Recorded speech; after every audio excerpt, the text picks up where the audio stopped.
नमस्कार दोस्तों, कैसे हो आप सभी। तो मैं आशा करता हूं कि आप सभी स्वस्थ होंगे, अपना ध्यान रख रहे होंगे। टीएनसी की एडवांस सीरीज में आप सभी का हार्दिक स्वागत और अभिनंदन करता हूं। मेरा नाम है अवधेश कुमार और टीएनसी एडवांस सीरीज के अंदर हम पढ़ रहे हैं दोस्तों पीडियाट्रिक नर्सिंग। दोस्तों जैसे कि आप जानते हो कि हम पूरे सिस्टमेटिक वे में एक एक करके हम यहाँ तक पहुँचे हैं। हमने ओबीजी सब्जेक्ट से स्टार्ट किया, इसके बाद हमने मेडिकल सर्जिकल नर्सिंग पढ़ा है और जितनी भी हमारी जो क्लासेज हुई हैं दोस्तों, जो भी बच्चा है जिसने अभी तक नहीं देखा है, तो हमने पूरा ओबीजी सब्जेक्ट पूरा का पूरा हमने जो मेडिकल सर्जिकल नर्सिंग उसके क्वेश्चंस कर रखे हैं।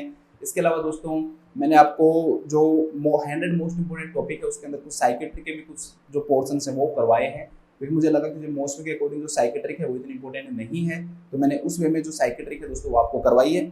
फिर भी कोई बच्चा चाहे कि सर हमें तो वैसे चाहिए, तो आगे हम अगर हमें टाइम मिलेगा कुछ अच्छी बुक्स पढ़ के या फिर कुछ भी जिस प्रकार से आप कहते हो, तो आगे हम साइकेट्रिक जो क्वेश्चन है वो भी सॉल्व कर सकते हैं।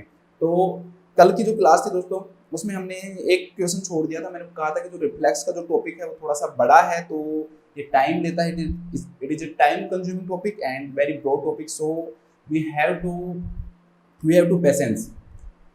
तो हमें पेशेंस रखना पड़ता है कि पेशेंस रखना जरूरी होता है, इसलिए क्योंकि कोई भी अच्छा टॉपिक होता है वो टाइम लेता है और टाइम के अकॉर्डिंग हम इसे पढ़ते हैं।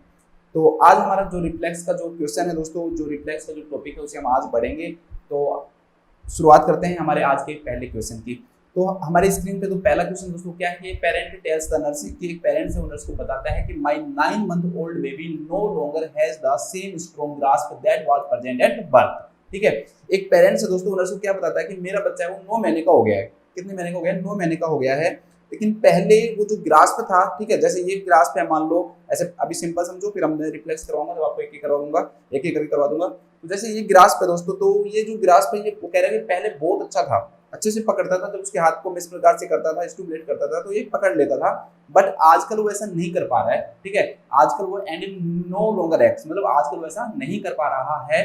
ठीक है, स्टार्टल्ड बाय द, और क्या कह रहा है वो, that was present at birth and no longer acts startled by loud noises. पहले क्या होता था, जैसे वो तेज आवाज सुनता था तो एकदम से ऐसे करता था वो। ठीक है, तो वो चीजें उसने क्या कर दी दोस्तों, एकदम से छोड़ दी है। तो वो स्टार्टल्ड भी नहीं कर रहा है, इसके अलावा वो किसी चीज को ग्रास्प भी नहीं कर रहा है।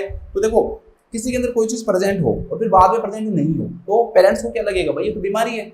जब पहले हाथ उंगली देते थे पकड़ लेता था, आजकल बच्चा कमजोर हो गया है क्या चक्कर है, दिमाग काम नहीं कर रहा है इसका, पकड़ नहीं रहा। मैं तेज आवाज करते थे, जब एकदम से ऐसे करता था, स्टार्टल करता था, वो भी नहीं कर रहा। तो पेरेंट्स को इस वे में क्या लगता है कि जरूर कोई बच्चे के अंदर कोई ना कोई क्या आ गई होगी, प्रॉब्लम आ गई होगी। तो वो यही इस बारे में बात कर रहे हैं कि भाई अब क्या हो रहा है, क्या प्रॉब्लम है।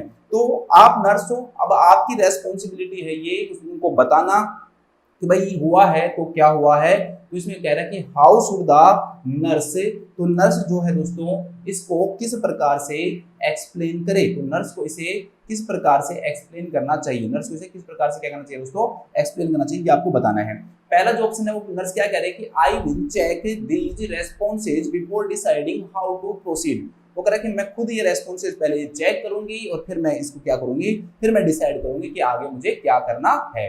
ठीक है, दूसरा जो ऑप्शन है दोस्तों वो क्या कह रहा है, दूसरा ऑप्शन कह रहा है कि failure of these responses may be related to a developmental delay. ये कह रहा है कि भाई अगर ये रेस्पॉन्स नहीं है तो आपके बच्चे के अंदर देरी हो रही है, डेवलपमेंट के अंदर वो धीरे धीरे क्या कर रहा है दोस्तों, डेवलपमेंट कर रहा है। मतलब कि जो भी माइलस्टोन जितनी मंथ पे होने चाहिए वो माइलस्टोन उतनी मंथ के ऊपर नहीं आ पा रहे हैं, डेवलपमेंटल जो डिले है दोस्तों वो हो गया है। दूसरा उसको ये कहेगी नर्स। तीसरा जो ऑप्शन है वो क्या कह रहा है दोस्तों कि additional sensory stimulation is needed to add in the return of this response. तो मुझे और ज्यादा सेंसरी स्टिमुलेशन की इसमें क्या पड़ेगी, जरूरत पड़ेगी, इससे पहले कि मैं आपको ये to add in the return of this response, कि ये रेस्पॉन्स वापस आने के लिए, ठीक है, क्या जरूरत पड़ेगी, सेंसरी स्टिमुलेशन की जरूरत पड़ेगी। फोर्थ ऑप्शन है वो क्या कह रहा है दोस्तों कि these responses are replaced by voluntary activity at about 5 months of age. कि ये जो रेस्पॉन्सेज हैं ये क्या हो गए हैं, अब खत्म हो गए हैं, डिसअपियर हो गए हैं, रिप्लेस्ड हो गए हैं बाय वॉलंटरी एक्टिविटी। मतलब अब बच्चा जानबूझकर क्या कर सकता है, एक्टिविटी करता है। पहले जो रिफ्लेक्स थे वो जो भी थे उनको अब वॉलंटरी एक्टिविटी में क्या कर दिया गया है दोस्तों, चेंज कर दिया गया है। कितनी एज में, लगभग एट अबाउट लिखा हुआ है, तो लगभग आपको एज बतानी है, लगभग 5 महीने की एज पे। देखो फोर्थ जो ऑप्शन है ना वो हमें एक बहुत इंपॉर्टेंट चीज बताता है। फोर्थ ऑप्शन हमें दोस्तों ये बात बताता है कि भाई जो भी रिफ्लेक्सेज होते हैं वो क्या होते हैं दोस्तों, इनवॉलेंटरी होते हैं। क्योंकि पहले जो रिफ्लेक्सेज थे वो आ रहे थे, अब जो रिफ्लेक्सेज है वो नहीं आ रहे, तो इसका मतलब क्या हुआ दोस्तों कि ये जो रिफ्लेक्सेज है वो क्या है, इनवॉलेंट्री है। तो इनवॉलेंट्री थे, अब वो किस में कन्वर्ट हो गए, वॉलेंट्री में। पहले एकदम से जो चीज होती थी वो क्या हो रही है दोस्तों, जानबूझकर की जा रही है, तो वो क्या कहलाएगी, वॉलेंट्री एक्टिविटी। जो अपने आप हो रही है वो क्या कहलाएगी दोस्तों, इनवॉलेंट्री एक्टिविटी। तो एक्चुअली में रिफ्लेक्सेस क्या है दोस्तों, इनवॉलेंट्री एक्टिविटी है, मतलब बच्चा जानबूझकर ऐसा नहीं कर रहा, उसकी जो बॉडी है वो अपने आप क्या कर रही है, रेस्पॉन्ड कर रही है, तो वो क्या है दोस्तों, रिफ्लेक्स है। तो पहली चीज सबसे इंपॉर्टेंट हम बात करेंगे दोस्तों, definition of the reflex. Reflex कोई सोते सोते आते नहीं है, रिफ्लेक्स आने के लिए किसी न किसी चीज की जरूरत पड़ती है। आप बच्चे के पास हाथ को लेके जा रहे हो, ये काम है, बच्चे के पास ऐसे लेके जा रहे हो उंगली को, ये काम है, ठीक है। आप बच्चे को नीचे गिरा रहे हो, ये काम है, तो इसे हम स्टिमुलेशन के नाम से जानते हैं। अब बच्चे को हम क्या कर रहे हैं दोस्तों, स्टिमुलेट कर रहे हैं, और स्टिमुलेट करने के बाद इनवॉलेंटरी रूप से बच्चा क्या दे रहा है, रेस्पॉन्ड दे रहा है। बच्चा अपना रेस्पॉन्ड कर रहा है कि भाई ये करने पर मैं क्या करूं, और वो भी ऑटोमेटिकली विदाउट एनी कॉन्शियसनेस, उसे पता नहीं है कि ये हो रहा है तो क्यों हो रहा है।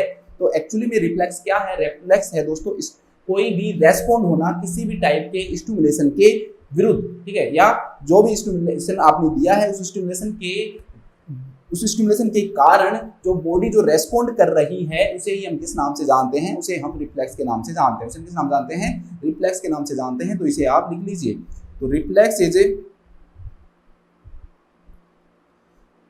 Is the response.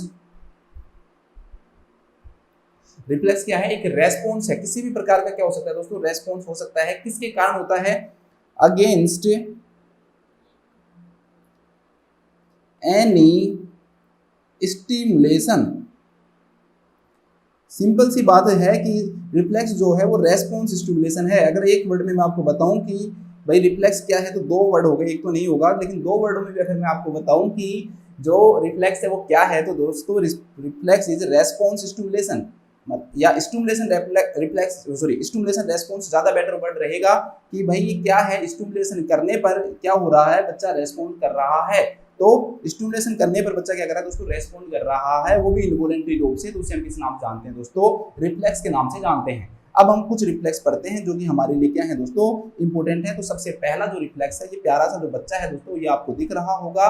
तो ये प्यारा सा बच्चा जो रिफ्लेक्स कर रहा है दोस्तों, इसे हम रूटिंग रिफ्लेक्स के नाम से जानते हैं। This is known as rooting reflex, से हम रूटिंग रिफ्लेक्स के नाम से जानते हैं। तो रूटिंग का मतलब क्या होता है दोस्तों, जड़ से पकड़ना। अब यहाँ पर क्या हो रहा है दोस्तों कि जब भी हम बच्चे के क्या करेंगे दोस्तों, जो लिप्स हैं, बच्चे के जो लिप्स हैं, चिक्स हैं, या जो माउथ है, कुछ भी लिखा हुआ सकता है। ओपी गई की बुक में वैसे जो लिप्स है दोस्तों, उसमें अपर लिप्स वर्ड लिखा गया है। बस जानकारी के लिए आपको बता दूं, पता नहीं कहाँ से क्या क्वेश्चन बन जाए। उन्होंने लिखा है कि क्या होता है दोस्तों कि जब हम टच करते हैं या फिर स्ट्रोक करते हैं, ऐसे मारना क्या कहलाता है, स्ट्रोक कहलाता है। तो बच्चे के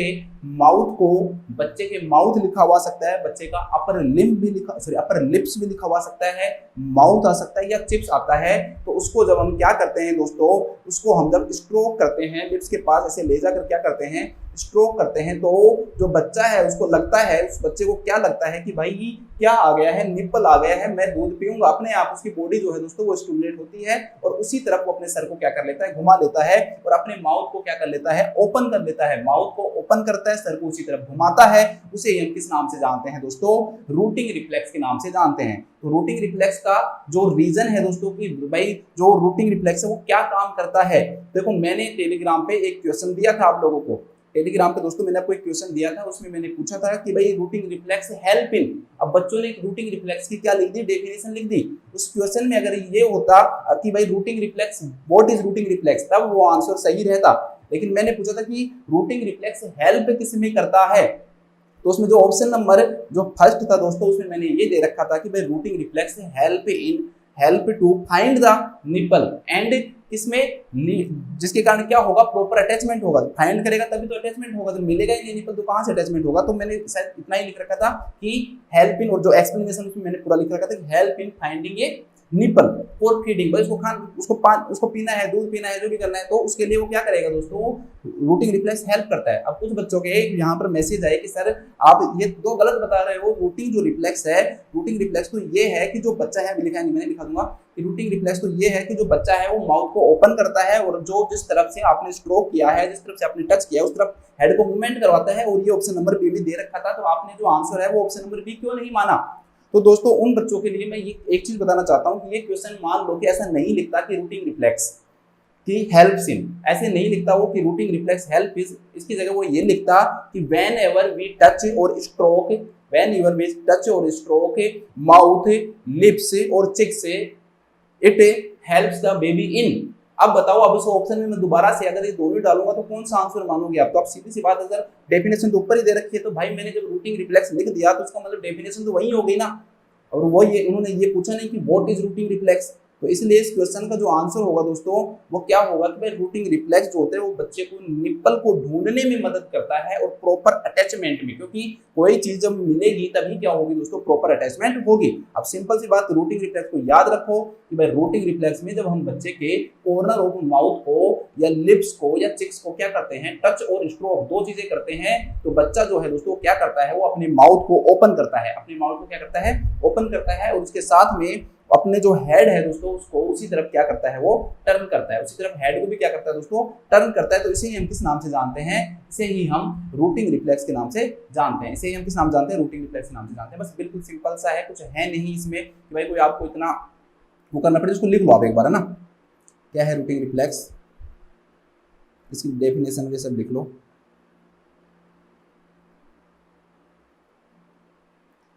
तो रूटिंग रिफ्लेक्स क्या है दोस्तों कि व्हेन एवर कोई भी पर्सन कर सकता है टच, ठीक है, व्हेन एवर वी, टच भी लिखा हुआ सकता है या स्ट्रोक भी लिखा हुआ सकता है, दोनों में से कुछ भी लिखा हुआ सकता है, ध्यान रखना। व्हेन एवर वी, थोड़ा सा जूम कर लेता हूँ ताकि सही देखिए स्क्रीन कॉर्नर न कटे। व्हेन एवर वी टच और stroke the, whenever we touch और स्ट्रोक द, इसमें अपर लिप लिख लेना क्योंकि यार उसमें दे रखा है, थोड़ा सा साइड में लिख देता हूँ ताकि आपको दिखे। अपर लिप या फिर दोस्तों कॉर्नर ऑफ माउथ या चिक्स भी लिखा हो सकता है, ठीक है। तो ये चीजें हम करते हैं। तो बेबी क्या करता है दोस्तों, बेबी अपने हेड को उसी तरफ क्या करता है, टच करता है। तो baby turn his head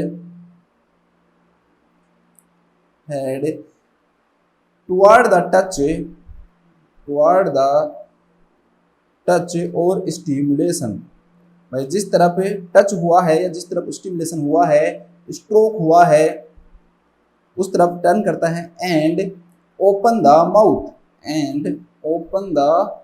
mouth, और माउथ को क्या करता है दोस्तों, ओपन करता है। अब इसमें एक चीज और लिख लो कि क्या काम है इसका। तो वो ये जो सेंटेंस है बहुत इंपॉर्टेंट है कि भाई हेल्प किस में करता है, तो इट हेल्प्स इन, ये हेल्प करता है कि भाई जो निपल है उसको फाइंड करने में, भाई निपल किस तरफ है उसको ढूंढ लेगा, और फिर उसके बाद में क्या होगा दोस्तों, उससे प्रॉपर क्या होगा, अटैचमेंट होगा। तो it helps in finding the nipple, it helps in, is लिख दिया मैंने इसमें, it helps in finding the nipple and proper attachment, it helps in finding the nipple and proper attachment में क्या करता है दोस्तों, ये हेल्प करता है। अब ये जो क्वेश्चन है दोस्तों ये आता है कि भाई जो रूटिंग रिफ्लेक्स है वो कब जाकर क्या हो जाता है, डिसअपियर हो जाता है। तो ये क्वेश्चन जो है दोस्तों आएगा कि रूटिंग रिफ्लेक्स कब जाकर डिसअपियर। अब बच्चे को धीरे धीरे दोस्तों समझ में आने लग जाएगा कि भाई इस प्रकार से निपल होता है, तो उसको बॉडी को जरूरत ही नहीं होती कि भाई उस तरफ जाए। अब छोटा बच्चा है, बिल्कुल न्यू बोर्न है, भाई उसको पता ही नहीं है बेचारे को कि क्या निपल होता है, क्या होता है। तो भगवान ऐसे सिस्टम बना दे कि भाई आपकी जो बॉडी वो अपने आप ही क्या करती है, उससे समझ जाती है। लेकिन बच्चा जैसे बड़ा होगा तो उसको दिखने लग जाएगा भाई ये निपल होता है, इसको मुझे पीना है। तो जो अवेक जो अगर बच्चा जगा हुआ है दोस्तों तो ये 3 से 4 महीने पे डिसअपियर हो जाता है। लेकिन अगर बच्चा स्लीपिंग कंडीशन में है तो ये 7 से 8 मंथ पे जाकर क्या हो जाता है दोस्तों, डिसअपियर हो जाता है। तो अवेक 3 से 4 मंथ, और अगर स्लीपिंग में है दोस्तों तो क्या आएगा आपका 7 से 8 मंथ, ठीक है। इसके बाद में नेक्स्ट जो आता है दोस्तों, पहला हो गया आपका रूटिंग रिफ्लेक्स, दूसरा आता है दोस्तों आपका सकिंग रिफ्लेक्स। अब ये इसमें तो शायद मुझे कुछ बताने की आपको जरूरत पड़नी ही नहीं चाहिए। सकिंग रिफ्लेक्स क्या होता है दोस्तों कि जो बच्चा है वो क्या करता है कि भाई जो निप्पल है उससे दूध बाहर निकालता है, उसे हम किस नाम से जानते हैं दोस्तों? सकिंग रिफ्लेक्स के नाम से जानते हैं। बस ये किस क्या काम आता है ये लिख लो, इसमें और ऐसे कुछ लिखना नहीं है। तो इट हेल्प्स इन ड्रॉइंग, मतलब बाहर निकालना, ठीक है। तो ड्रॉइंग आउट लिख लो, it helps in drawing out, draw out लिखो यार, सॉरी इंग्लिश से रही थोड़ा। अब ऐसे तो लिख नहीं सकते कि भाई इट हेल्प्स इन सकिंग, क्योंकि पढ़ी सकिंग रिफ्लेक्स के बारे में दिए हैं, तो उसके लिए आप ये टर्म यूज कर सकते हो, it helps in draw out, मतलब बाहर निकालने के लिए, ठीक है। It helps in draw out milk, भाई मिल्क को बाहर निकालने में किससे? From mother breast, from mother breast, mother के ब्रेस्ट से दूध को बाहर निकालने के लिए बच्चा क्या करता है दोस्तों? सकिंग करता है। अब इसमें एक क्वेश्चन आता है दोस्तों कि what is a nipple confusion, what is a nipple confusion. तो निप्पल कंफ्यूजन क्या होता है दोस्तों कि आप बच्चे को कंटिन्यूअसली क्या करवा रहे हो? बोतल फीडिंग करवा रहे हो।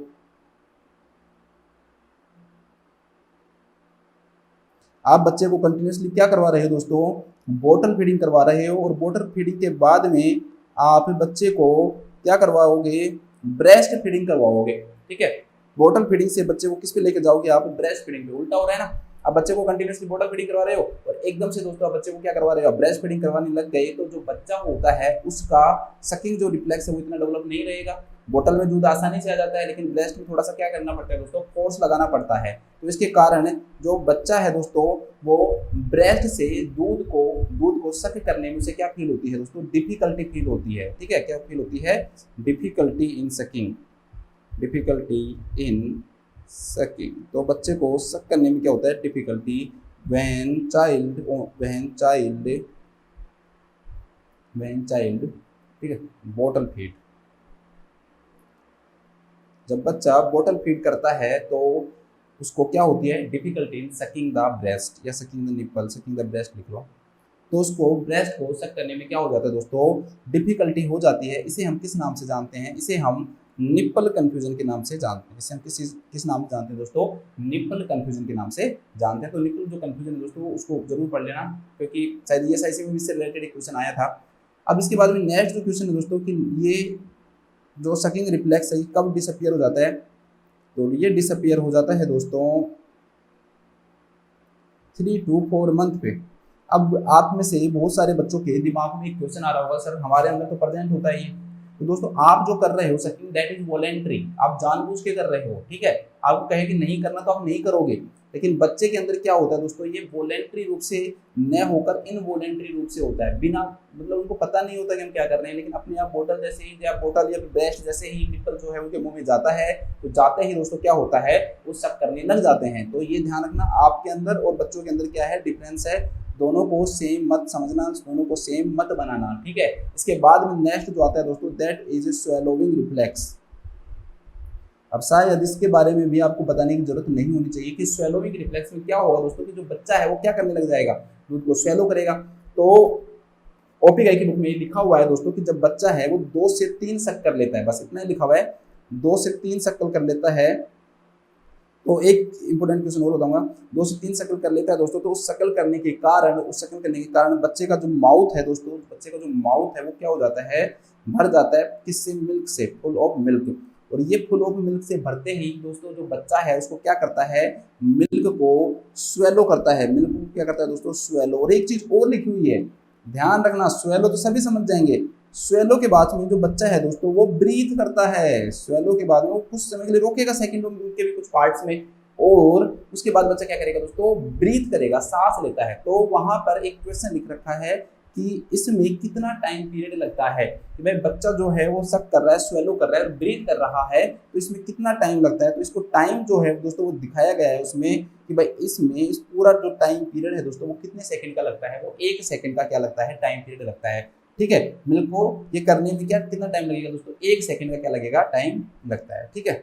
स्वेलोविंग जो रिफ्लेक्स है दोस्तों वो हमें भी प्रेजेंट होता है, तो हम कह सकते हैं कि ये एक्चुअली में क्या है दोस्तों? डिसअपियर। अब आप ऐसे मत कह देना कि सर मैं मेरे माउथ के अंदर रख सकता हूँ, ये स्वेलो नहीं करूँगा, तो वो हमारी बॉडी जो होती है दोस्तों, जब कई बार स्टिमुलेशन होगा अपने आप ही स्वेलो करती है, वो आप कंट्रोल नहीं कर पाओगे। जब ज़्यादा मिल्क हो जाएगा तो अपने आप का तो बाहर फेंकोगे कि अंदर ले जाओगे, ठीक है। तो ये डिसअपियर नहीं होता है, ये डिसअपियर नहीं होता है।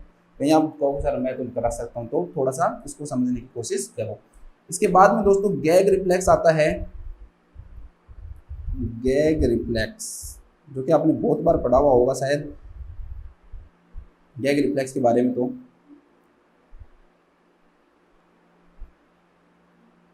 गैग रिफ्लेक्स मतलब क्या होता है दोस्तों कि जब हम बेबी के पोस्टीरियर जो पार्ट है, पोस्टीरियर पार्ट ऑफ जो फेरिंग्स है या फिर बैक ऑफ माउथ, दोनों में से कुछ भी लिखा हो सकता है दोस्तों, उसको हम क्या करता है, कोई भी चीज, ठीक है, चाहे कोई भी ऑब्जेक्ट हो, कोई भी फूड हो दोस्तों, वो क्या करता है, टच करता है। तो टच करने के कारण जो बेबी का जो थ्रोट है दोस्तों, वो क्या करता है, कॉन्ट्रैक्ट करता है, और एयरवे को क्या करता है, प्रोटेक्ट करता है। इस और जो भी चीज माउथ के अंदर गई है वो बाहर निकालता है। इससे क्या हेल्प होगी, इससे दोस्तों चोकिंग में हेल्प होती है। एस्पिरेशन को प्रिवेंट करने के लिए ऐसा किया जाता है कि भाई ऐसे लगे भाई रेस्पिरेटरी ट्रैक्ट में कुछ जा रहा है, तो जो बच्चा है, ठीक है, वो बच्चा है या हम हैं, हमारे अंदर प्रेजेंट होता है, क्योंकि डिसअपियर नहीं होता, वो बाकी की जितने भी जो भी चीज गई है, जो भी ऑब्जेक्ट गया है, फूड गया है दोस्तों, उसको बाहर क्या कर देता है, निकाल देता है, उसको क्या कर देता है, बाहर निकाल देता है। और वो भी अपने आप निकालता है। तो उसे हम किस नाम से जानते हैं दोस्तों, गैग रिफ्लेक्स के नाम से जानते हैं। इसे हम किस नाम जानते हैं, गैग रिफ्लेक्स में। तो पहला क्वेश्चन तो सिंपल ये बनेगा कि जो गैग रिफ्लेक्स है दोस्तों, उसका क्या काम क्या है।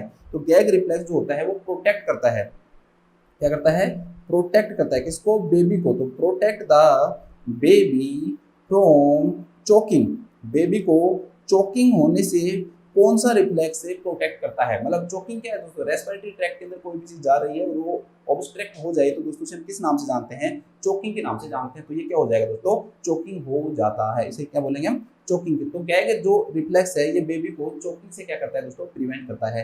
कैसे अराइज करेंगे, कैसे करेंगे हम गैग रिफ्लेक्स को, देखो कि व्हेन, थोड़ा सा मेरा ये इधर आ रखा है, अगर मैं फेस इधर ले आऊँ तो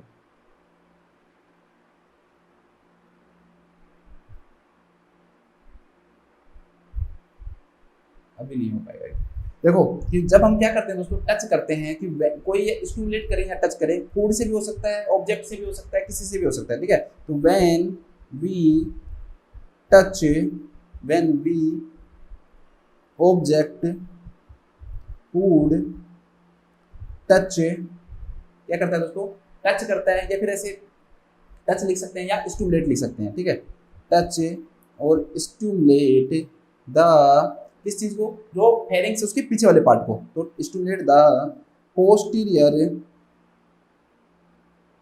पोस्टीरियर पार्ट ऑफ फेरिंग्स।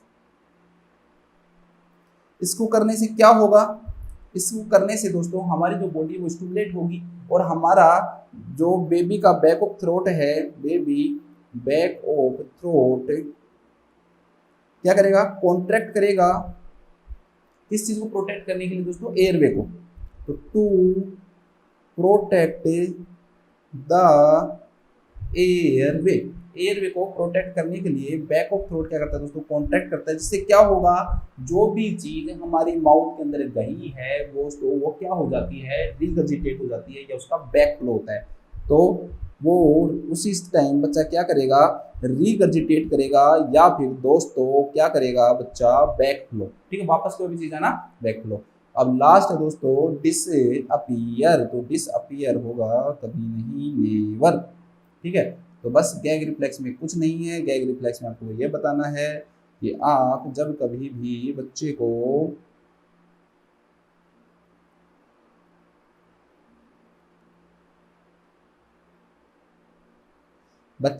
कोई भी ऑब्जेक्ट जब इसके माउथ के अंदर देते हो, तो उसके कारण क्या होता है दोस्तों, बैक फ्लो हो जाता है, बैक फ्लो। जब ये कहाँ जाता है, पोस्टीरियर पार्ट में, तो फूड या ऑब्जेक्ट से आप बच्चे को स्टिमुलेट करते हो, तो बैक फ्लो या रीगर्जिटेशन क्या हो जाता है, बैक फ्लो या रीगर्जिटेशन हो जाता है। इसे हम किस नाम से जानते हैं, इसे ही हम गैग रिफ्लेक्स के नाम से जानते हैं। थोड़े से इसके बना देते हैं बाल, ताकि ये थोड़ा सा तो लगे अच्छा। वैसे तो छोटा बच्चा है तो बाल होते नहीं है ठीक है। तो अब डिसअपियर जैसा कोई क्वेश्चन है नहीं, तो बच्चे की जगह बड़ा भी बना सकते हो, इसलिए ये भी आपका सही कहलाएगा। ये भी क्या कहलाएगा? आपका सही कहलाएगा। ठीक है, तो ये आपका क्या हो गया दोस्तों? आपका गैग रिफ्लेक्स हो गया। इसके बाद में हम नेक्स्ट इंपॉर्टेंट रिफ्लेक्स पढ़ते हैं दोस्तों, जो कि आप बार बार सुनते रहते हो, बार बार इसको सुनते रहते हो। रिफ्लेक्स का नाम है मोरो रिफ्लेक्स। शायद बहुत बार आपने इसके बारे में सुना होगा। इसे दोस्तों कुछ बुक्स में सी शेप्ड रिफ्लेक्स भी लिखा गया है। इसे कुछ बुक्स में क्या लिखा गया है? सी शेप्ड जो रिफ्लेक्स है दोस्तों, उसके बारे में लिखा गया है। तो आगे बताऊँ, चलो इसमें क्या होता है दोस्तों। मोरो रिफ्लेक्स के अंदर सबसे पहला जो क्वेश्चन है अपीयर वाला आता है। डिसअपियर से भी पहले अपीयर कब होता है? ये आता है दोस्तों। तो ध्यान रखना कि ये जो अपीयर है लगभग 28 से 32 वीक पे होता है, लेकिन आप लिख लो 28 वीक ऑफ जेस्टेशन पे ये लगभग क्या हो जाता है दोस्तों? अपीयर हो जाता है। ठीक है, तो डिसअपियर का तो आप सबने पढ़ ही लिया। यहाँ पर आपको किसका पता होना चाहिए दोस्तों? अपीयर का भी पता होना चाहिए कि ये कब अपीयर होता है। ठीक है, मैं इसको थोड़ा सा सही करता हूँ यार, क्योंकि एक्चुअली मुझे मैं थोड़ा साइड में हूँ तो स्क्रीन बहुत कम मिल रही है मुझे इसकी।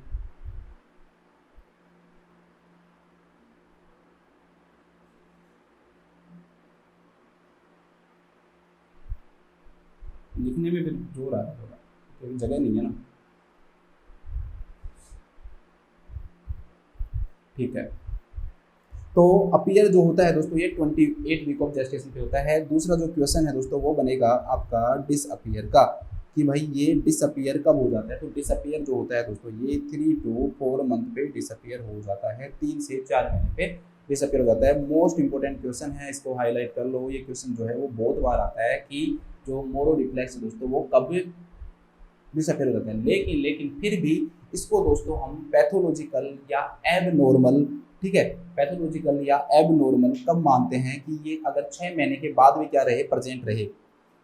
ठीक है, ध्यान रखना, अगर ये पूछे कि भाई पैथोलॉजिकल या एबनॉर्मल कब मानोगे, तो जब मानेंगे दोस्तों जब ये मोर देन 6 मंथ भी क्या रहे दोस्तों? अपीयर रहे। तो ये शो करता है किसको? आपके ब्रेन या सेरिब्रल डैमेज को। ये किस चीज़ को शो करता है दोस्तों? ब्रेन या सेरिब्रल जो डैमेज है उसको क्या करता है? ये शो करता है। आपका ब्रेन या सेरिब्रल जो डैमेज है दोस्तों उसको क्या करता है? ये शो करता है, अगर ये प्रेजेंट है 6 महीने के बाद भी। ठीक है, 6 महीने के बाद भी प्रेजेंट है। अब इसमें क्या करते हैं दोस्तों, हम देखते हैं। एक्चुअली में बच्चे को हम क्या करते हैं दोस्तों कि बच्चे को हम नीचे गिराते हैं। ठीक है, ऐसे सपोर्ट के साथ गिराते हैं, जैसे नहीं जमीन ऊपर से फेंक दिया, छत से फेंक दिया, ऐसे नहीं। तो बच्चे को दोस्तों हम क्या करते हैं कि उसको नीचे की तरफ गिराते हैं। तो बच्चे को एकदम से क्या लगता है? डर लगता है। इसका जो एंगल है वो भी बताया गया है कि लगभग हम बच्चे के जो हेड है दोस्तों उसको कोशिश करते हैं कि 30 डिग्री नीचे गिराएं। ठीक है, कितना? 30 डिग्री। उससे क्या होगा दोस्तों कि जो बच्चा है वो अपने हाथों को एकदम से पहले क्या करता है दोस्तों? एक्सटेंशन करता है या एबडक्शन करता है। ठीक है, अपने आर्म्स को एकदम से क्या करता है दोस्तों? एक्सटेंशन या एबडक्शन करता है। उसके बाद में फिर क्या करता है दोस्तों? वो फ्लेक्शन करता है। ठीक है, एकदम से जब उसको नीचे गिराएंगे तो एकदम से डर जाएगा वो। डरने के बाद में फिर वापस से क्या होगा दोस्तों? वो सही कंडीशन के अंदर आ जाएगा। तो इसे हम किस नाम से जानते हैं? मोरो रिफ्लेक्स के नाम से जानते हैं। देखो ये रहा। तो बच्चे को एक्चुअली में सपोर्ट के साथ रखेंगे, ऐसे नहीं है कि आपने कुछ भी कर दिया। तो बच्चे को सपोर्ट के साथ में उसके हेड को एकदम से हम क्या करते हैं दोस्तों कि हेड जो है वो और ट्रंक वाला पार्ट एकदम से क्या हो? नीचे की तरफ जाए। लगभग कितना? 30 डिग्री। बच्चों को ऐसे लगना चाहिए कि सपोर्ट नहीं है और मैं नीचे गिर रहा हूँ। ये जरूर है, ध्यान रखना, इस चीज को जरूर ध्यान रखना। इसको कैसे करते हैं? Allow the head and trunk to fall 30 degree. 30 degree नीचे कम से कम वो गिरना चाहिए। उससे क्या होगा दोस्तों कि जो बच्चा है उसके बाइलैटरल आर्म एक्सटेंशन होंगे। दोनों जो आर्म है दोस्तों वो एकदम से क्या हो जाते हैं? खुल जाते हैं। भाई हमें भी एकदम से डर लगता है, ऐसे कर सकते हैं ना हम। ठीक है, वैसे तो डिसअपियर हो जाता है, मैं मानता हूँ, लेकिन इधर मान लो आपको ऊपर से गिराए तो आप एकदम से ऐसे करोगे। ठीक है, तो वो चीज ही है। तो बाइलैटरल आर्म जो एक्सटेंशन है दोस्तों वो हो जाता है कब? जब हम अलाउ करते हैं हेड एंड ट्रंक को 30 डिग्री गिरने पर। Allow the head and trunk to fall 30 degree. तो उससे क्या होगा दोस्तों? जो बच्चा है वो पहले बाइलैटरल आर्म एक्सटेंशन करेगा। पहले क्या करेगा दोस्तों? बाइलैटरल आर्म एक्सटेंशन करता है। और उसके बाद में दोस्तों ये भी लिखा गया है कि भाई उसके बाद में फ्लेक्शन भी करता है। इसके बाद में क्या करता है? फ्लेक्शन भी करता है। तो मेनली अपर एक्सट्रीमिटीज का क्या करता है दोस्तों? फ्लेक्शन करता है। तो flexion of the upper extremities. ठीक है, पहले एकदम से वो ऐसे करेगा, फिर ऐसे करेगा वो। तो इसे हम किस नाम से जानते हैं दोस्तों? मोरो रिफ्लेक्स के नाम से जानते हैं। इसे हम किस नाम से जानते हैं? इसे हम मोरो रिफ्लेक्स के नाम से जानते हैं। लेकिन दोस्तों मैं आपको कहूं कि जो बच्चा है वो दोनों हाथों को नहीं कर रहा और एक ही हाथ को कर रहा है, फिर एक ही हाथ को क्या कर रहा है? फ्लेक्शन कर रहा है। तो क्या ये कंडीशन प्रेजेंट हो सकती है? तो मैं कहूंगा कि हाँ, ये जो कंडीशन है दोस्तों ये क्या हो सकती है? प्रेजेंट हो सकती है। एक हाथ भी हो सकता है दोस्तों, जैसे हम यूनिलैटरल मोरो रिफ्लेक्स के नाम से जानते हैं। नॉर्मल तो नहीं है, लेकिन कुछ ऐसी कंडीशंस होती हैं दोस्तों जिनके अंदर आपको यूनिलैटरल मोरो रिफ्लेक्स का पता लगता है। Unilateral Moro reflex. अब आपसे ये क्वेश्चन और बनता है, एक तो यूनिलैटरल मोरो रिफ्लेक्स होता है, ये तो मैंने बता दिया। एक क्वेश्चन तो ये बनेगा कि कौन कौन सी जो डिजीज कंडीशन है उनके अंदर यूनिलैटरल जो मोरो रिफ्लेक्स है वो प्रेजेंट होता है। एक तो क्वेश्चन ये बन गया। दूसरा जो क्वेश्चन है दोस्तों वो ये बनेगा कि भाई यूनिलैटरल जो मोरो जो रिफ्लेक्स है, यूनिलैटरल जो मोरो जो रिफ्लेक्स है दोस्तों, उसके अंदर आप कौन सी इन्वेस्टिगेशन करवाओगे। एक ये क्वेश्चन बनता है कि भाई यूनिलैटरल जो मोरो जो रिफ्लेक्स है उसके अंदर आप कौन सी इन्वेस्टिगेशन करवाओगे, तो वो बताना है। अब आप एक बताओ, आपके दो हाथ हैं, आपका एक हाथ कब काम नहीं करता, तो आप कहोगे सर मेरा एक हाथ तब काम नहीं करता जब उसमें दर्द हो। जब उसमें क्या हो दोस्तों? दर्द हो। जब उसके अंदर दर्द हो तब मेरा एक हाथ क्या नहीं करता? काम नहीं करता। वही बच्चे के है कंडीशन बेचारे के। अगर मान लो कि बच्चे का जो एक हाथ है दोस्तों वो क्या हो गया? डिसलोकेट हो गया, काम नहीं कर रहा। ठीक है, एक हाथ क्या हो गया दोस्तों? डिसलोकेट हो गया और काम नहीं कर रहा, जिसे हम शोल्डर डिसलोकेशन के नाम से जानेंगे। अब डिसलोकेट ही हो गया दोस्तों, तो उस कंडीशन के अंदर जो बच्चा है दोस्तों वो दूसरे हाथ का यूज नहीं करेगा, तब एक ही हाथ से क्या करेगा? मोरो रिफ्लेक्स हो करेगा। तो इसे हम किस नाम से जानेंगे? यूनिलैटरल मोरो रिफ्लेक्स के नाम से जानेंगे। दूसरा दोस्तों क्या हो सकता है कि जो बच्चा है उसकी जो क्लेविकल जो बोन है या फिर जो हुमरस जो बोन है दोस्तों उसके अंदर क्या हो जाए? फ्रैक्चर हो जाए। ठीक है, तो अगर ये देखो डिसलोकेशन अलग चीज है, फ्रैक्चर अलग चीज है, ध्यान रखना। और फ्रैक्चर को इस प्रकार से हम क्या करते हैं? शो करते हैं। अब जब आप हॉस्पिटल में काम करोगे तो इस प्रकार से फ्रैक्चर को शो करते हैं। तो fracture of the Humras and fracture of the clavicle. तो बच्चे के यहाँ पर पेन रहेगा तो वो नहीं कर पाएगा। ठीक है, इंजरी ऑफ ब्रैकियल जो प्लेक्सस है दोस्तों वो भी आ सकता है, या फिर ऐसे लिखकर वो लिखेगा एब्स पाल्सी। इन तीनों कंडीशन को याद रखना। इनके अंदर जो मोरो जो रिफ्लेक्स है दोस्तों वो कैसा होता है? यूनिलैटरल होता है। कैसा होता है? यूनिलैटरल होता है, बाइलैटरल नहीं होता है। ठीक है, मुझे नहीं लगता कि मुझे मोरो रिफ्लेक्स की डेफिनेशन आपको लिखवानी चाहिए, क्योंकि मैंने आपको ये बता दिया। तो बस यही आपको लिखना है कि allow the head and trunk to fall 30 degree. तो इससे बच्चा क्या करेगा? बाइलैटरल आर्म एक्सटेंशन करेगा, इसके बाद में फ्लेक्शन होगा अपर एक्सट्रीमिटीज करता है, उसके बाद में फ्लेक्शन होगा अपर एक्सट्रीमिटीज करता है। तो शायद डेफिनेशन की यहाँ पर कोई जरूरत नहीं है। इसके बाद में दोस्तों आपको मैं गुड़िया से मिलाता हूँ, तो आप गुड़िया से जाके मिलना है आपको। तो चलो मिलाते हैं। गुड़िया से मिलने को कहते हैं हम डोल आई रिफ्लेक्स। गुड़िया से मिलने को हम क्या कहते हैं दोस्तों? डोल्स आई रिफ्लेक्स। कि भाई गुड़िया की जैसी आंखें, या फिर हम क्या कहें दोस्तों कि आंखें एक जगह क्या हो गई हैं दोस्तों? फिक्स्ड हो गई हैं। तो फिक्स्ड आई रिफ्लेक्स भी कह सकते हैं, या फिर इसका एक नाम और है जिसे हम हेड का घूमने पर भी आंखों का नहीं घूमना, ओक्यूलोसिफेलिक। ओक्यूलो का मतलब आई होता है, सिफेलिक का मतलब हेड होता है। तो इसे हम ओक्यूलोसिफेलिक रिफ्लेक्स के नाम से भी जानते हैं। क्या होता है दोस्तों? देखो हम एक्चुअली में क्या होता है कि हमें हमारे सामने कोई भी आंख ऐसे लेके जाएगा तो हम इस प्रकार से क्या करते हैं दोस्तों? मूवमेंट करते हैं। लेकिन बच्चों के अंदर जब तक कि वो 4 महीने के नहीं हो जाते उनको क्या करता है? उनका हेड है ना, अगर वो भी आप टर्न कर दोगे, बच्चे के हेड को भी अगर आप घुमाओगे तो भी वो अपनी आंखों को एक जगह क्या रखते हैं दोस्तों? फिक्स रखते हैं। आंखों को एक जगह फिक्स रखेंगे, चाहे हेड को उनका कितना भी घुमा लो आप। ठीक है, तो इसे हम किस नाम से जानते हैं दोस्तों? डोल आई रिफ्लेक्स के नाम से जानते हैं। क्योंकि जो आप गुड़िया बाजार से खरीद के लाते हो, उस गुड़िया की जो आंखें होती हैं दोस्तों वो आपको पता है कि कैसे होती हैं? फिक्स होती हैं। कैसे होती हैं? फिक्स होती हैं। ऐसे नहीं है कि आप गुड़िया के सर को घुमाओगे तो उसकी आंखें भी क्या करने लग जाएंगी? घूमने लग जाएंगी। तो ऐसा प्रेजेंट नहीं होता। तो इसे हम किस नाम से जानते हैं? डोल्स आई रिफ्लेक्स के नाम से जानते हैं। तो इसमें मुझे नहीं लगता कि कोई डेफिनेशन या कुछ भी लिखाने की जरूरत है। सिंपल से ध्यान रखो कि डोल्स की जैसी आंखें। नेक्स्ट जो आता है दोस्तों that is tonic neck reflex. Next जो आता है दोस्तों आपके सामने that is tonic neck reflex. इसे हम फेंसिंग रिफ्लेक्स के नाम से भी जानते हैं। अभी मैं बता दूंगा कि क्या होता है फेंसिंग रिफ्लेक्स। टोनिक नेक रिफ्लेक्स को दोस्तों हम फेंसिंग जो रिफ्लेक्स के नाम से, या फिर इसे हम सोल्जर रिफ्लेक्स के नाम से भी जानते हैं। ठीक है, किस नाम जानते हैं? टोनिक नेक रिफ्लेक्स के नाम से जानते हैं, या फेंसिंग रिफ्लेक्स के नाम से जानते हैं, या फिर सोल्जर रिफ्लेक्स के नाम से जानते हैं। और एक बुक में इसको लिखा गया है दोस्तों धनुष और तीर, तो बो एंड एरो रिफ्लेक्स। तो कुछ भी पूछ ले तो आपको घबराना नहीं है। बो एंड एरो जो रिफ्लेक्स है दोस्तों वो भी आपको क्या कर सकता है? दे सकता है। अब इसमें क्या होगा दोस्तों कि जब बच्चे को हम एक साइड के ऊपर करते हैं, ठीक है, लाइंग पोजीशन में हम बच्चे को जब एक साइड में करते हैं, देखो तो इसमें जो बेबी है वो मान लो एक साइड में लेट रहा है, इधर साइड लेट रहा है या इधर साइड, किसी भी साइड लेट रहा है, ठीक है। तो उससे क्या होगा दोस्तों कि एक्सटेंशन ऑफ आर्म और लेग्स वो किस तरफ करता है, फेस साइड पे करके रखता है। और हमेशा उसके अंदर ये देखा गया है कि बच्चा जो है दोस्तों वो फ्लेक्शन करता है किसका, लेग ऑन आर्म से ऑन अनदर साइड, लेग और आर्म का दूसरी साइड करता है दोस्तों, किसकी साइड करता है, दूसरी साइड करता है वो। तो देखो ये देखो उससे बच्चे ये किस चीज में हेल्प करता है, प्रोमोट करता है दोस्तों हैंड आई कोऑर्डिनेशन को, कोऑर्डिनेशन क्या करता है, हेल्प करता है। Extension of arms and leg on the face side, मतलब बच्चे का जिस तरफ फेस रहता है, बच्चे का जिस तरफ क्या रहता है दोस्तों, फेस रहेगा उस तरफ तो वो क्या रखेगा, एक्सटेंशन रखेगा। और जिस तरफ बच्चे का स्कल होगा या बैक होगा उस तरफ जो बच्चा है दोस्तों वो क्या रखेगा, फ्लेक्शन रखेगा। दोनों में देखो यहाँ पर भी फ्लेक्शन दिखाई दे रहा होगा और यहाँ पर भी क्या दिखाई दे रहा होगा दोस्तों, फ्लेक्शन दिखाई दे रहा होगा। लेकिन क्वेश्चन ये आता है कि हेल्प क्या करता है, तो ये बच्चे को हैंड आई कोऑर्डिनेशन में क्या करता है भाई, हाथों का और आंखों का यूज सही से कर पाए, उसमें ये क्या करता है दोस्तों, हेल्प करता है। तो इसे हम एसिमेट्रिकल टोनिक नेक रिफ्लेक्स के नाम से भी जानते हैं। टोनिक के साथ साथ ये लिखा हुआ सकता है दोस्तों एसिमेट्रिकल टोनिक नेक रिफ्लेक्स, ठीक है।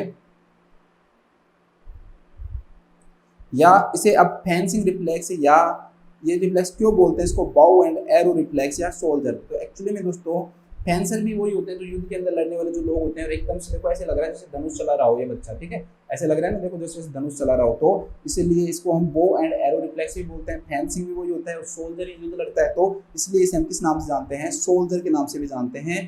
एक चीज ये ध्यान रखें ना, ये जो रिफ्लेक्स है दोस्तों एक्चुअली में कौन सा रिफ्लेक्स है, एसिमेट्रिकल है। क्यों एसिमेट्रिकल क्यों है, तो आपको खुद को समझ में आ रहा होगा कि ये एसिमेट्रिकल इसलिए है क्योंकि इस रिफ्लेक्स के अंदर एक साइड जो है वो अलग तरीके से शो कर रहा है और दूसरी साइड है दोस्तों वो अलग तरीके से क्या कर रहा है, शो कर रहा है। अगर ये दोनों चीजें एक जैसी शो करे दोस्तों तो उसे हम सिमेट्रिकल के नाम से जानेंगे, ठीक है। उसे किस नाम जानेंगे, सिमेट्रिकल के नाम से जानते हैं। तो एसिमेट्रिकल का मतलब क्या होता है दोस्तों कि ये एसिमेट्रिकल का मतलब क्या है दोस्तों, ये अलग अलग होंगे दोनों की जो सिमेट्री दोस्तों अलग होगी, ये एसिमेट्रिकल होगा। ध्यान रखना एसिमेट्रिकल जो है वो हमेशा जन्म के समय प्रेजेंट रहता है, मतलब कि जन्म से पहले ही आ जाता है। लगभग 35 से 37 वीक पे क्या हो जाता है, ये अपीयर हो जाता है और लगभग 6 से 7 महीने पे क्या हो जाता है दोस्तों, डिसअपीयर होता है। लेकिन सिमेट्रिकल अगर टोनिक नेक रिफ्लेक्स किसी के अंदर है, देखो ये वाला है, इसमें मैंने से बना रखा होगा सिमेट्रिकल है या नहीं है नहीं, मैंने हटा दिया उसको, छोड़ो। चलो आप सिमेट्रिकल को चक्कर में कंफ्यूज हो जाओगे, तो आप सिर्फ एसिमेट्रिकल याद रख लो बस। इसमें 2 क्वेश्चन और देख लो, ठीक है। इसकी डेफिनेशन ये सब इसी इमेज के अंदर देखिए, तो इसको पॉज करके आप आराम से क्या करना लिख लेना कि भाई जिस साइड जो फेस है उस साइड एक्सटेंशन होगा, जिस साइड आपकी बैक है उस साइड क्या होगा दोस्तों, फ्लेक्शन होगा। बस इतना सा है, ठीक है। ज़्यादा कठिन मत बनाओ चीज़ों को, सिंपल सा लिख लो बस। डिसअपियर कब होगा दोस्तों, ये तो डिसअपियर लगभग ये 6 से 7 महीने पे हो जाता है।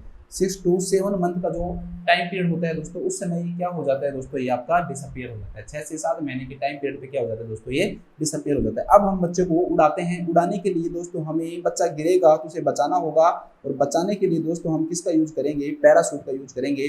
तो अब नेक्स्ट हम पढ़ते हैं दोस्तों पैराशूट रिफ्लेक्स। हम क्या पढ़ेंगे नेक्स्ट, पैराशूट रिफ्लेक्स पढ़ेंगे। तो पैराशूट रिफ्लेक्स क्या होता है दोस्तों, पैराशूट रिफ्लेक्स का मतलब क्या है उसके बारे में हम बात करते हैं कि भाई बेबी को एक पोजीशन के अंदर हम होल्ड करते हैं, अभी मैं इमेज दिखाऊंगा। और जो बच्चे को हम जब उल्टा करेंगे उसको हम जब गिराते हैं तो अपनी जो आर्म्स दोस्तों को क्या करता है, एक्सटेंड करता है। आप कहोगे सर पहले भी गिरा रहे थे, तो पहले हम इस प्रकार से गिरा रहे थे, ठीक है। जब बच्चे का जो हेड है उसको नीचे की तरफ उल्टा ले रखा है हमने, अब बच्चे को ऐसी पोजीशन में ले रखा है कि अब उसका जो फेस है दोस्तों वो नीचे की तरफ है, तो वो एकदम से अपने आर्म्स को क्या करता है, एक्सटेंड करता है। तो जैसे पैराशूट पहनकर कोई भी बच्चा, देखो पैराशूट जब हम पहनते हैं तो उस समय क्या होता है, जैसे पैराशूट ऐसे फैल जाता है ना, पैराशूट पहन के कोई पर्सन को देखना आप, ठीक है, वो आपको दिखेगा, वो वाले पैराशूट नहीं जो उड़ने वाले हैं वो नहीं, ठीक है। वैसे वाले जो पैराशूट हैं आपने ऐसे देखे होंगे कि जैसे ऊपर पहन रखा है और एक जो है क्लोजअप पहनते हैं, वो उसमें हवा से भर जाती है और फिर ऐसे वो करता है, ठीक है। एक बार इमेज दिखाता हूँ, छोड़ो आप जो है उसको तो छोड़ो, इतना तो डिटेल में जाओ। इस प्रकार से हम बच्चे को पोजीशन में रखते हैं दोस्तों,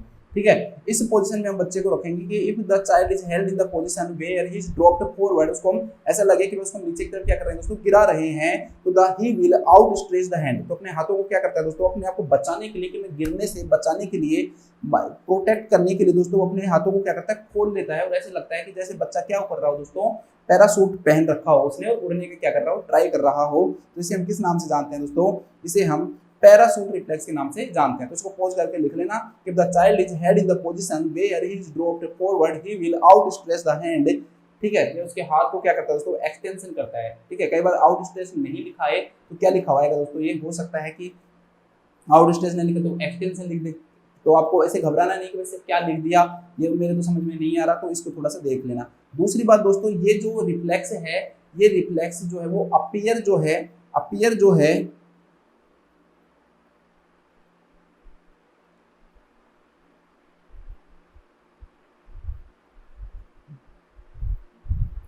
अगर ये पूछे कि ये रिफ्लेक्स अपीयर क्या होता है, तो ये जन्म के समय जो है दोस्तों अपीयर नहीं होता है, लगभग 8 से 9 महीने पर जाकर क्या होता है, अपीयर होता है। कुछ बुक में दोस्तों ये 7 से 8 मंथ लिखा हुआ है, लेकिन एक बार एक क्वेश्चन आया हुआ है, डॉक्टर्स के एग्जाम में आया था, हमारे वाले में नहीं, पीजीआई के में, तो उन्होंने इसका आंसर जो है दोस्तों 8 से 9 महीने माना है। अब मैं आपके ऊपर छोड़ता हूँ कि आप इसका आंसर क्या मानते हो।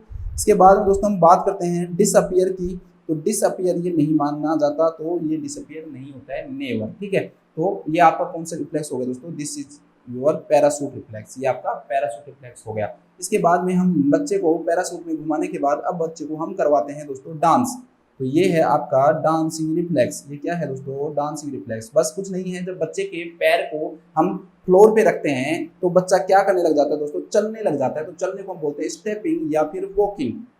ठीक है, बच्चे के पैर को रखेंगे तो क्या करेगा, एक पैर को रखेगा फिर अगले को रखेगा, तो इसे कोशिश करेगा चलने की। तो इसे हम किस नाम से जानते हैं दोस्तों, इसे हम डांसिंग या स्टेपिंग या वॉकिंग रिफ्लेक्स के नाम से जानते हैं। कुछ ज़्यादा इसमें पढ़ना नहीं है कि भाई आप ज़्यादा डिटेल में जाओ, तो इतना इसमें से क्वेश्चन आते नहीं है।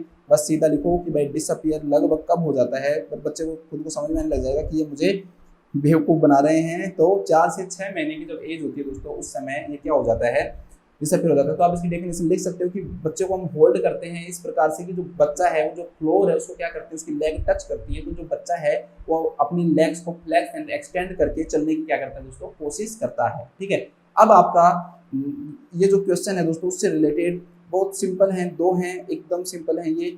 एक है दोस्तों आपका Palmer grasp reflex, Palmer grass reflex, और एक होता है प्लेंटर ग्रास रिफ्लेक्स, हाथ से पकड़ना या पैर से पकड़ना।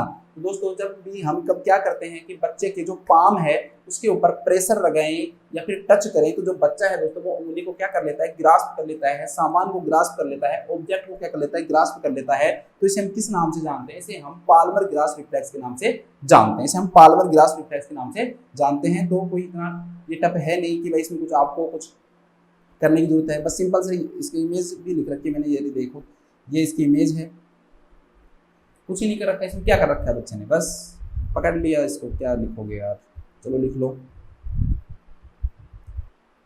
लिखना चाहो तो लिख लो, वैसे इतना कुछ लिखने का है नहीं इसमें कि व्हेन प्रेशर, ठीक है, मतलब ऑब्जेक्ट या फिर से प्रेशर किया जाता है, टच किया जाता है, प्रेशर और touch the baby arm, baby palm with object, object के साथ, तो बच्चा उसको क्या कर लेता है दोस्तों, पकड़ लेता है, तो ग्रास्प कर लेता है। तो इसे हम किस नाम से जानते हैं दोस्तों, इसे हम पाल्मर रिफ्लेक्स के नाम से जानते हैं। ठीक है, लगभग 2 से 3 महीने तक रहता है ये, तो ये डिसअपियर हो जाता है 2 से 3 महीने पे, 2 से 3 महीने पे क्या हो जाता है दोस्तों, डिसअपियर हो जाता है। इस क्वेश्चन में यही दे रखा है कि बच्चा जो है दोस्तों 9 महीने का हो गया। अब मैंने कहा कि 2 से 3 महीने पे क्या हो गया, ये डिसअपियर हो गया। जब बाई डिसअपियर ही 2 से 3 महीने को हो गया, तो 9 महीने के बच्चे को तो प्रेजेंट होगा नहीं। तो उसको बताना है कि बच्चा जो है उसके अंदर वॉलेंटरी चीजें आ गई हैं, वो ये बकवास चीजें वो नहीं करेगा, ये फालतू चीजें नहीं करेगा वो, तुम घर जाओ अपने आराम से। ठीक है, मुझे परेशान मत करो, ऐसे नहीं बोलना है, क्योंकि ऐसे बोल दिया तो मौसमी के अंदर आपको जो क्वेश्चन है वो 100% क्या हो जाएगा दोस्तों, गलत हो जाएगा। ठीक है, 100% क्या हो जाएगा, गलत हो जाएगा। इसी से मिलता जुलता एक और है दोस्तों, जिसे हम बोलते हैं पैर को पकड़ना हाथ की जगह, तो वो हो जाएगा planter grasp reflex. Planter grasp reflex में क्या करेंगे दोस्तों, ये पैर ही मान लो आप। ठीक है, तो जो पैर को ऐसे इस प्रकार से हम नॉक करते हैं, टच करते हैं, तो अपनी जो अपना अंगूठा और अपनी सारी चीजों को क्या करता है दोस्तों, नीचे की तरफ लेके आता है, फ्लेक्शन की तरफ लेके आता है सब चीजों को। तो इसे हम किस नाम से जानते हैं, प्लांटर ग्रास्प। भाई हाथों से चीजों को पकड़ रहा है तभी भी तो नीचे ही ला रहा है ना, बस ऐसे याद रख लो। तो उसमें भी क्या कर रहा है दोस्तों, वो फ्लेक्शन कर रहा है, नीचे की तरफ ला रहा है, तो वो क्या कहलाता है दोस्तों, प्लांटर ग्रास्प रिफ्लेक्स कहलाता है। तो प्लांटर ग्रास्प रिफ्लेक्स में हम किसको, सोल ऑफ बेबी को क्या करते हैं, स्ट्रोक करते हैं। तो सोल ऑफ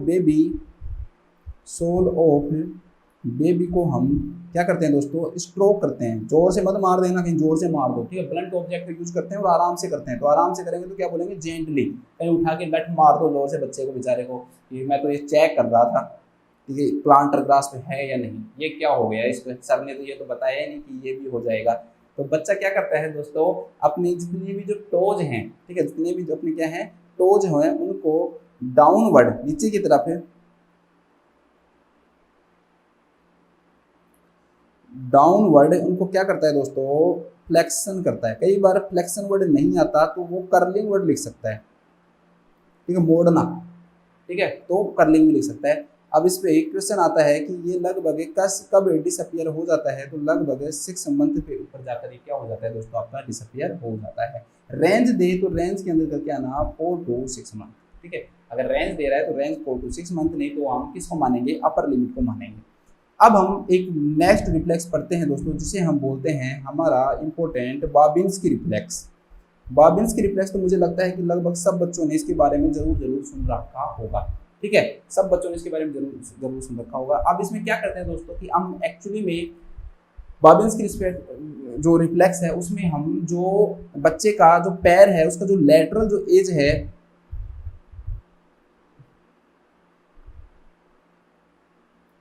लेटरल ये उल्टी तरफ मान लेना, ठीक है, ये उल्टा पैर है, कहीं आप इसको सीधा मान रहे हो, तो इस तरफ जब हम ऐसे लेके जाते हैं दोस्तों ऑब्जेक्ट को, ठीक है, अलोंग द आउटर एज, ये क्या है आउटर एज, इस प्रकार से लेकर जाते हैं इसको बेबी के 16 फुट की तरफ, ठीक है, 16 फुट में ऑब्जेक्ट को लेकर जाते हैं, उसको हम स्ट्रोक करते हैं, तो उससे क्या होगा दोस्तों कि जो बच्चा है वो क्या करेगा, बच्चा क्या करता है दोस्तों कि जो अपना बड़ा टो है उसको तो क्या करके जाएगा, ऊपर की तरफ लेके जाएगा।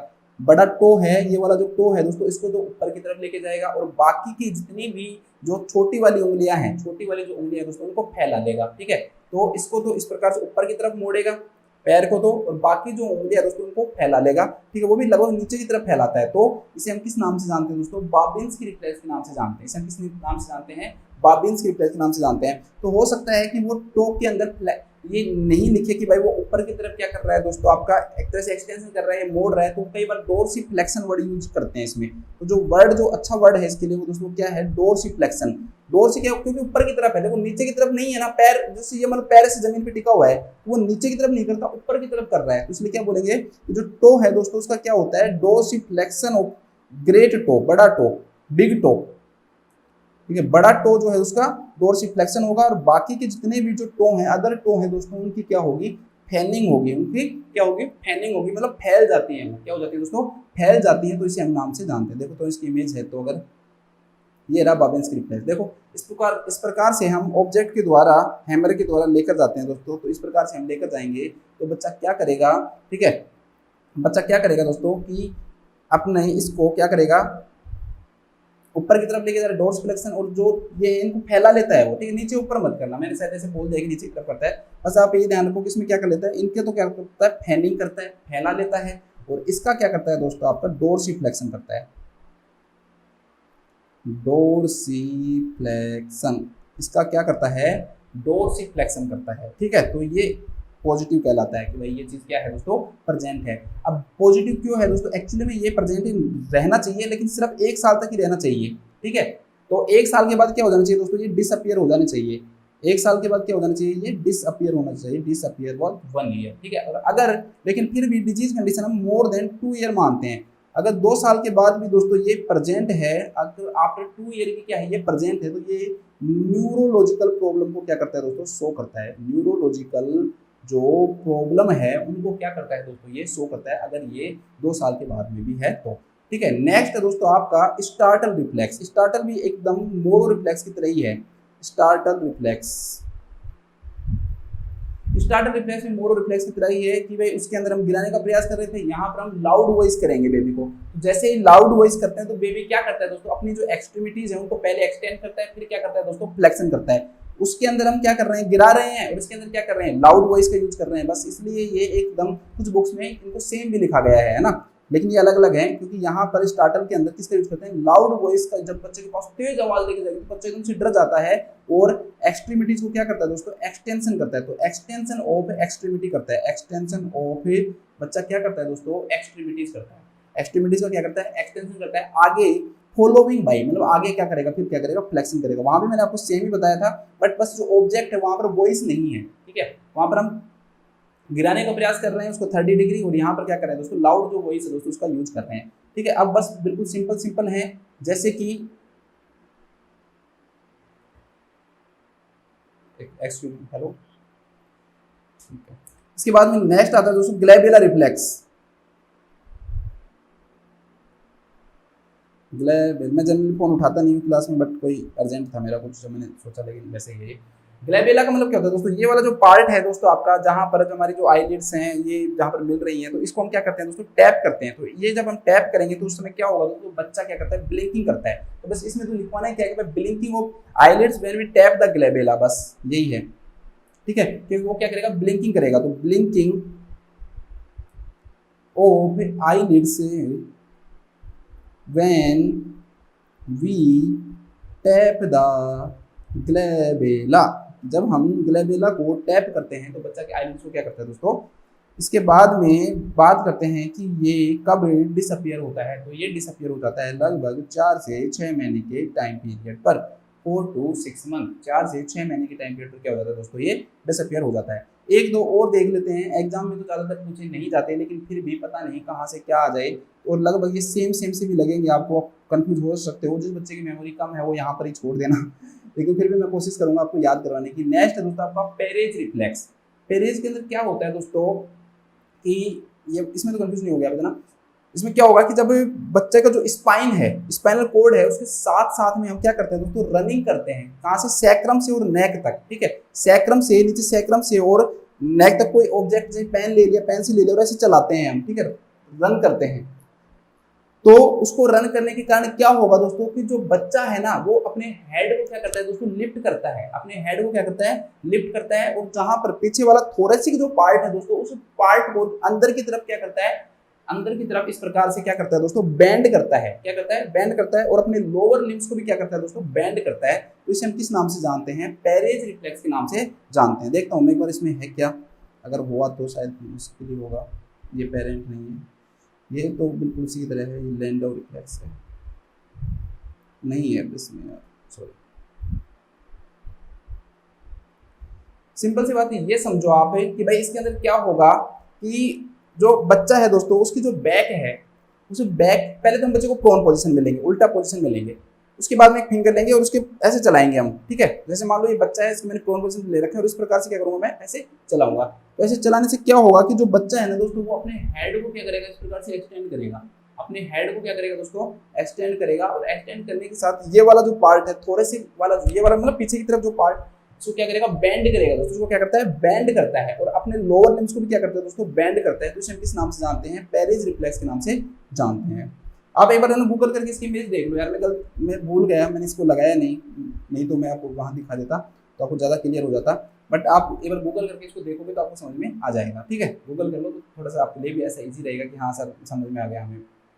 क्योंकि मैं ये मानता हूँ कि इनके अंदर है ना भाई, ये बहुत ज़रूरी है कि इन सब के अंदर इसका होना बहुत ज़रूरी है ना, इमेज का होना या वीडियो का होना। जिस बच्चों को वैसे भी समझ में नहीं है ना, तो वो जाकर वीडियो देख ले तो और भी अच्छे से समझ में आ जाएगा।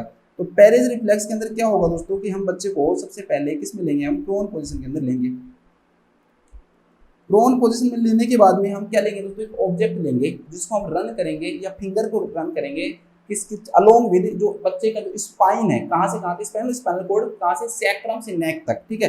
तो हम क्या करते हैं दोस्तों, रन करते हैं, रनिंग द फिंगर और ऑब्जेक्ट अलोंग विद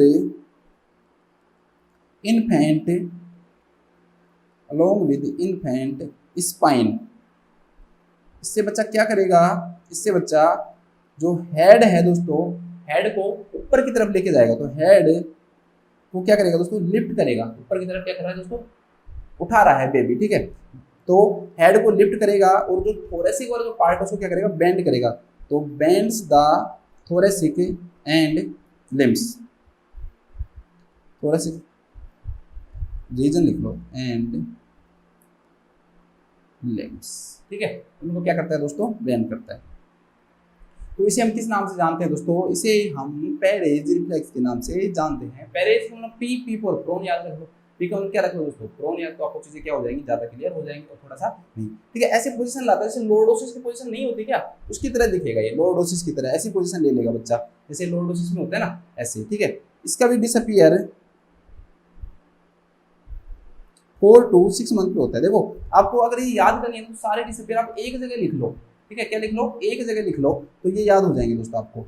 नेक्स्ट आपका आता है गैलेंट रिफ्लेक्स, जैसे हम पूरा नाम है दोस्तों spinal Gallant reflex. Spinal Gallant reflex में अब इधर तो हमने क्या किया था, देखो एक बार समझाने का समझाता हूँ। यहाँ तो हमने ऑब्जेक्ट को इस प्रकार से लेके गए थे, हम ऑब्जेक्ट को सैक्रम से और नेक की तरफ, ठीक है, पैरेज के अंदर तो, लेकिन यहाँ पर हम दोस्तों साइड में लेके जाएंगे। देखो नीचे इधर है ना, साइड के अंदर लेके जाते हैं, तो साइड में लेके जा रहे हैं तो क्या होता है दोस्तों, जिस साइड लेकर जाएंगे उस साइड क्या करता है दोस्तों, वो फ्लेक्शन करता है, उस साइड क्या करता है, फ्लेक्शन करता है। तो इससे ही हम किस नाम जानते हैं, स्पाइनल गैलेंट रिफ्लेक्स। इधर मोड़ लेगा, वैसे मुड़ जाएगा उस तरफ, ठीक है, तो उसे हम किस नाम जानते हैं, स्पाइनल गैलेंट रिफ्लेक्स के नाम से जानते हैं, ठीक है। ऐसे मान लो इधर से किया तो इसी तरफ मुड़ गया, जैसे समझने के लिए इसको समझो, तो इसे हम किस नाम से जानते हैं, स्पाइनल गैलेंट रिफ्लेक्स के नाम से जानते हैं, ठीक है।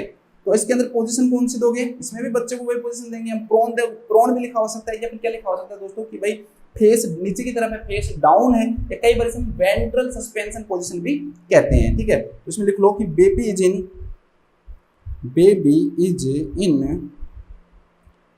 प्रोन भी लिख सकता है, या हेड डाउन पोजीशन पे, हेड क्या है दोस्तों नीचे की तरफ है, या फेस डाउन, या फिर वेंट्रल सस्पेंशन पोजीशन में रखा जाता है बेबी को। इसके बाद क्या करेंगे दोस्तों, स्ट्रोक करेंगे, ऐसे लेकर जाएंगे, तो या इस प्रकार से स्ट्रोक करते हैं, स्ट्रोक अलोंग विद, ठीक है। अब साइड ऑफ स्पाइन आएगा, ध्यान रखना, उसमें तो स्पाइन के साथ कर रहे थे, इसमें जो स्पाइन है दोस्तों उसके साइड से, देखो मैंने आपको बताया था कि अगर हम पैरेज पढ़े तो उसमें बीच से लेके जाते हैं, लेकिन यहाँ पर हम साइड में लेके जाएंगे, इधर या इधर साइड में, तो कंफ्यूज मत हो जाना दोनों के अंदर ना, थोड़े से ज्यादा तो है ये मैं मानता हूँ, बट कुछ चीजें दोस्तों पढ़नी पड़ती हैं। तो उसी तरफ क्या करता है वो फ्लेक्शन करता है, तो उसी तरफ क्या करेगा वो लेटरल फ्लेक्शन करेगा, उसी तरफ क्या करेगा दोस्तों लेटरल फ्लेक्शन करेगा, किसका, ऑफ द ट्रंक। कौन सी साइड करेगा दोस्तों, उसी साइड करेगा, साइड है तो टुवार्ड द साइड ऑफ,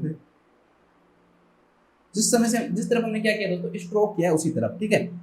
बस अब तो ऐसे हैं जो आपको मैं पढ़ाऊंगा नहीं, इसका भी जो डिसअपियर टाइम है वो याद करने की जरूरत नहीं है, 4 से 6 महीने है लगभग, कितना है 4 to 6 मंथ। तो आप एक है ना वो बना लो पूरा कि भाई 4 से 6 महीने हैं, 4 से 6 महीने हैं, तो कौन कौन से आते हैं, तो आपको चीजें क्या होगी दोस्तों जल्दी याद हो जाएंगी, क्या हो जाएंगी, जल्दी याद हो जाती है, ठीक है।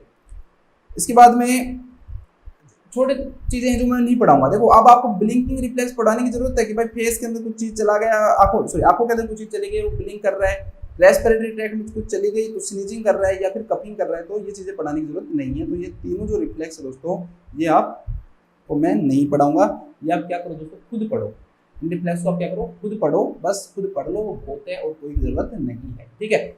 एक रिफ्लेक्स और है, वैसे इतना इंपॉर्टेंट है नहीं, लैंडौ रिफ्लेक्स है दोस्तों। इसमें क्या करना है, बच्चों को होल्ड रखना है, आपको दोनों हाथों से क्या करना है, होल्ड रखना है इस प्रकार से कि भाई बच्चे को हम इस प्रकार से क्या करेंगे दोस्तों होल्ड करेंगे प्रोन में, अब नीचे नहीं रख रहे हैं इसको, ठीक है, होल्ड रख रहे हैं ओरिजेंटल में, प्रोन में, या फेस जो है नीचे की तरफ। तो वही है कि जो बच्चा है ना दोस्तों क्या कर रहा है, सब चीजों को एक्सटेंड कर रहा है, अपनी नेक को एक्सटेंड कर लिया, अपनी ट्रैंक को एक्सटेंड कर लिया, अपनी जो लेग्स उनको एक्सटेंड कर रहा है, नेक को एक्सटेंड कर रहा है, तो इसको सुपरमैन वाली पोजीशन में आ गया दोस्तों। इसे हम किस नाम जानते हैं, लैंड डाउन रिफ्लेक्स के नाम से जानते हैं। और एक्चुअली में ये जो लैंड डाउन जो रिफ्लेक्स है दोस्तों ये एक्चुअली में इनके नाम पे है, ठीक है। लैंड डाउन जो है वो एक पीडियाट्रिशियन थे जिन्होंने इस रिफ्लेक्स के बारे में बताया था, तो लैंडौ ने खुद के नाम पे ये रिफ्लेक्स दिया है, तो इसलिए इसे हम किस नाम जानते हैं दोस्तों, लैंडौ रिफ्लेक्स के नाम से जानते हैं। कि आप सोचोगे सर ये लैंडौ वर्ड जो है इसका मीनिंग क्या है, तो वो समझने की जरूरत आपको है नहीं। अब हम बस बहुत हो गया, अब एक बार हम इस क्वेश्चन को पढ़ लेते हैं, इसको ढूंढने दो क्योंकि कल वाले क्वेश्चन में यही शामिल है। अरे यार कहाँ गया,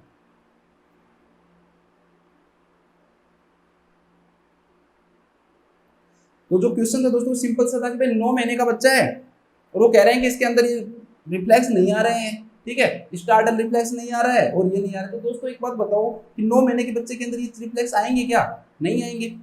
तो इसके अंदर I will check this responses before, भाई क्यों चेक करोगे आप जब आपको पता है कि जब ये रिफ्लेक्स है ही नहीं, तो यहाँ पर चेक करने की कोई जरूरत नहीं होती, क्योंकि वो कोई एबनॉर्मल चीज बताता ना तो ये हमारी जिम्मेदारी थी ये करना। अगर वो एबनॉर्मल बताता तो ये हमारी जिम्मेदारी थी कि ये चीजें अभी तक अपीयर हैं, तब हम आगे और डाटा लेने के लिए क्या करते दोस्तों, रेस्पॉन्स को चेक करते कि कहीं उन्होंने गलत तो चेक नहीं किया है। लेकिन यहाँ पर तो वो नॉर्मल चीज बता रहा है, ठीक है। वो आपको कोई पेशेंट आके कहे कि भाई मेरा जो पल्स है वो 72 आ रही है, मेरी पल्स 80 आ रही है, तो आप ये थोड़ी कहोगे कि लो मैं भी चेक करता हूँ आपकी गलत आ रही है क्या है, ऐसे नहीं ना, वो नॉर्मल चीज है वो, तो इसलिए और डाटा लेने की जरूरत यहाँ पे नहीं है। सेकंड क्या है, failure of this responses may be related to a developmental delay. अरे भाई फेलियर जो है दोस्तों वो कोई एबनॉर्मल चीज के लिए होता है, यहाँ पर इन दोनों का टाइम पीरियड खत्म हो चुका है, डिसअपीयर हो गए, तो गलत। Additional sensory stimulation is needed to add in return of, भाई इन रेस्पॉन्स को क्यों हमें रिटर्न करना है, नॉर्मली ये रिटर्न नहीं होते हैं, डिसअपीयर हो जाते हैं, तो ये भी गलत है। फोर्थ ऑप्शन को क्या करें, these responses are replaced by voluntary activity, ठीक है, लगभग इसमें रेंज दे रखी है दोस्तों, तो लगभग 5 मंथ ऑफ एज लिखा हुआ है, ठीक है। तो ये रेस्पॉन्सेज क्या हो जाते हैं दोस्तों, रिप्लेस हो जाते हैं by voluntary activity. Voluntary activity से क्या हो जाते हैं दोस्तों, ये डिसअपीयर हो जाते हैं या रिप्लेस हो जाते हैं, किसके द्वारा, जो रिफ्लेक्स है वो वॉलंटरी हो जाते हैं। मैंने आपको बताया था जब क्वेश्चन शुरू हुआ कि जो रिफ्लेक्स दोस्तों क्या होते हैं, इनवॉलंटरी होते हैं, और इधर ये इनवॉलंटरी से क्या हो गए हैं दोस्तों, आपके वॉलंटरी हो गए हैं, क्या हो गए हैं, वॉलंटरी हो गए हैं, बस यही चीज तो ये बता रही है। उसमें लिख लो कि अगर 9 मंथ का बेबी, अगर 9 मंथ के बेबी में startle and Palmer grasp reflex absent हैं, तो यह एक नॉर्मल फाइंडिंग है, तो यह एक नॉर्मल फाइंडिंग है, क्योंकि रिफ्लेक्स की जगह वॉलंटरी एक्टिविटी ने ले ली है, क्योंकि इस समय रिफ्लेक्स की जगह वॉलंटरी एक्टिविटी ने ले ली है, ठीक है, रिफ्लेक्स की जगह वॉलंटरी एक्टिविटी ने ले ली है। अब आगे भाई आज एक ही क्वेश्चन पढ़ा हमने, लेकिन आप एक क्वेश्चन कभी मत सोचा करो, हमने बहुत सारी चीज़ें पढ़ी हैं, थोड़ा सा इन रिफ्लेक्स के टाइम पीरियड में मुझे लगता है कि कुछ बच्चों को डाउट होगा कि कुछ क्वेश्चन ऐसे होते हैं, तो दोस्तों मुझे नहीं लगता कि मैंने जो लिखा है उनसे कोई भी गलत होगा, लेकिन कई बार क्या होता है कि किसी बुक में कुछ लिखा होता है, किसी बुक में कुछ, तो आप अपने रेफरेंस पे रुके रहो कि आपको लगे कि हाँ सर मेरा ये सही है और मैंने इस बुक से रेफरेंस लिया है, तब आपका सही कहलाएगा। अगर आप कहोगे सर मैंने किसी कोचिंग से लिया है या मैंने कोई ऐसी बुक से लिया है जो कॉम्पिटिटिव एग्जाम वाली बुक है, तो वो गलत माना जाएगा। अगर आपको मुझे बताना है सही, तो मुझे आपको एकेडमिक बुक का रेफरेंस देना पड़ेगा, ठीक है, नहीं तो मैं दूंगा। तो इसी के साथ ये हमारी छोटी सी क्लास थी, इसको हम समाप्त करते हैं, फिर से मिलते हैं आपसे। आप सभी लोग खुश रहें, अपना ध्यान रखें, स्वस्थ रहें। Thank you so much.